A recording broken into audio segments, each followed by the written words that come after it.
What up, Fight World? It's your boy Ego, and I'm back with some more boxing. Now, I took some time out and made this graphic for you. It's of Alfredo Angulo, aka El Perro. Alfred El Perro Angulo. So, hope you guys like it. I want to spend some time talking about Angulo. What's next? What do I see in the Canelo fight? And some people are underestimating Angulo. And I've done this myself. I've always liked Angulo. I mean, he has that power. He seems like he has determination. He has heart. Some people say he doesn't have heart, based on the Edeslandi Laura fight. I don't really agree. And half of the people that make these comments have never laced him up. They've never been in a street fight. They've never, been punched, anything. Now, as a fighter, your health is most important. You have a family to look after, more than likely, You have loved ones, things like that. So, if it becomes an issue where you could lose your eyesight permanently by continuing to fight or something severe, then I'm not going to say, yeah, keep fighting. This is not like Gladiator. Are you not entertained? Like Spaniards.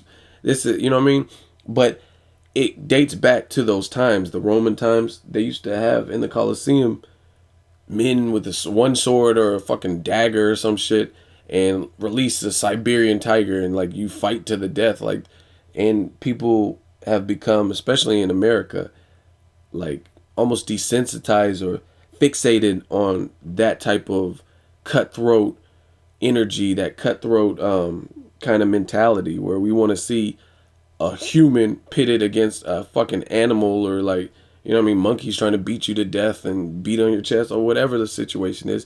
We go to YouTube and look for these videos like when animals attack and all kinds of shit like that. And that just lets you know, as far as mankind, how barbaric we are. So when it comes to a fighter's health, their health is their health. I don't want to see. Recently, we lost 2 lives in boxing that I can think of recently, and another fighter was in a coma and is battling that. So, Angulo with his eye, his shit really looked fucked up. Like, it's one thing if it's something you can't tell visibly, but when you can physically see that something is not fucking normal, and some of you fighters or fight fans want to like haze a fighter for that. Like that's stupid. It's not like he's like, oh, I have a cramp on my leg or this is or I got a headache because you can't see those. What was wrong with Angulo? You could physically see. It looked like he had a fucking football implanted, like half a football implanted into his forehead. It's not normal. Like when's the last time you just went to Target and you seen a motherfucker with the Angulo head in the Edeslandi Laura fight? So I think a lot of people are hard on certain fighters. Even with Victor Ortiz, his jaw was broken. Like I could tell by the way his mouth was. Like his shit looked like a typewriter. It was just shifted to the. Or if you ever seen Bobby Brown, who has it's called bruxism. Obviously, he's done drugs and stuff, and it's affected his mouth. So he had that tweaker mouth. And I know you're getting bored dealing with him. Like his mouth was just like really fucked and crooked. That's how Ortiz's shit looked. Now, with Victor Ortiz, slightly different than Angulo because Victor Ortiz has set the tone and created a pattern of being a quitter. So he has it like etched in the fight fans' mind that when the going gets tough, he's out. The Luis Collazo fight, it looked like he could have got up. I don't know what he was experiencing internally, but he didn't get up. He had like 1 second. All he had to do is get up or attempt to get up. And he had like 1 second and the round was going to end. The Maidana fight, he's like, I don't deserve to be getting beat up like this. And he gave up, even though he had a knot on his head. It wasn't like Angulo's knot. He headbutted Mayweather, which could get you disqualified if you fouled too aggressively or too many times or whatever. So he's developed that pattern. But from what I've seen, when has Angulo done? When has Angulo developed a pattern like, hey, you know what? I'm known for quitting. So I think people are hard on Angulo. It was a great fight. He troubled Edeslandi Laura. And to me, if you can trouble Edeslandi Laura, someone who's very technically sound, then you have a place in the ring with Canelo. Because Canelo's young. We haven't seen him against a puncher as forceful as an Angulo. Angulo's been battle tested, gave Kirkland problems. He's a guy that if you look at him, you're like, oh, he's nothing special. He's just power. But he kind of went the Marcos Maidana route. He's seen his career needed a change, and he partnered with Virgil Hunter, just like Marcos Maidana after the Devin Alexander loss.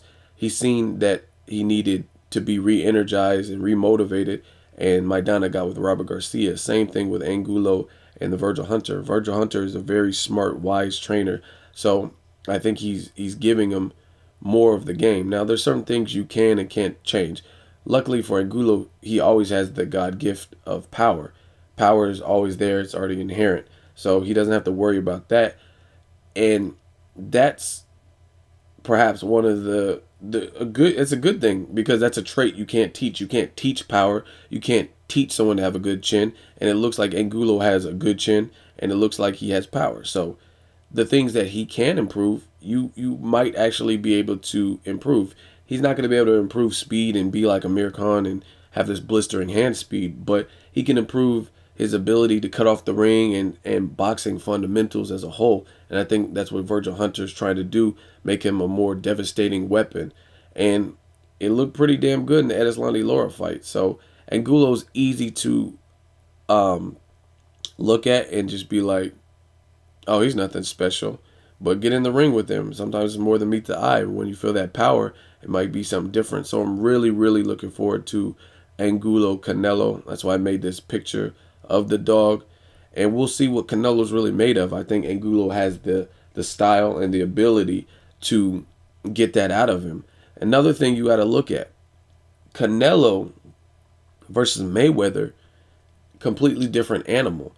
Mayweather can be active if he wants to, and Mayweather has this uncanny ability to get in your head and basically fuck with you both before the fight and during the fight. And it kind of psychologically fucks you up. You're like, damn, this dude's faster than I expected, or Mayweather is just changing up his look so much. Canelo couldn't keep up, and that fucked with him, the speed and everything. Angulo's a different fight. He's there to be hit. We've seen that in the Edeslandi Lara fight.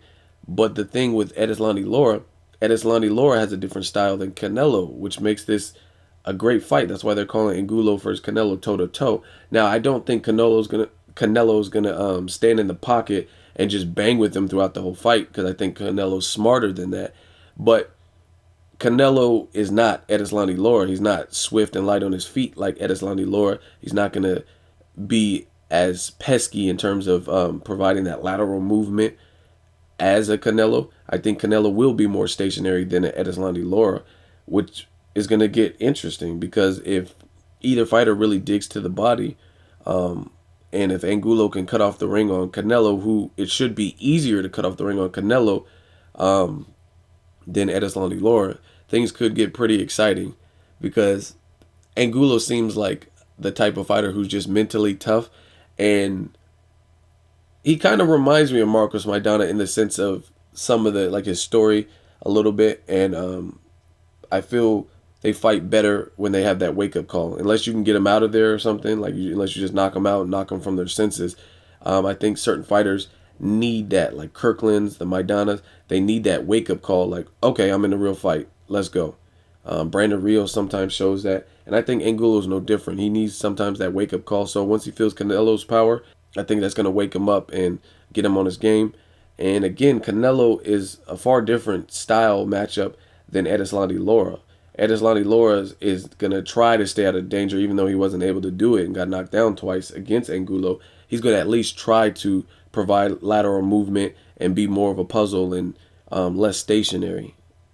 But Canelo, I don't know what he's going to do. I don't know if he's going to just keep coming forward, if he's going to try. I don't know. It just could be a banger of a fight to me.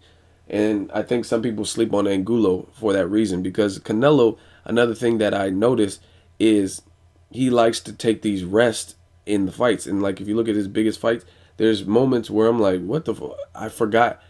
I don't know what in the Mayweather fight. I was like, what is Canelo doing? He was like letting Mayweather. I was like, is he playing possum?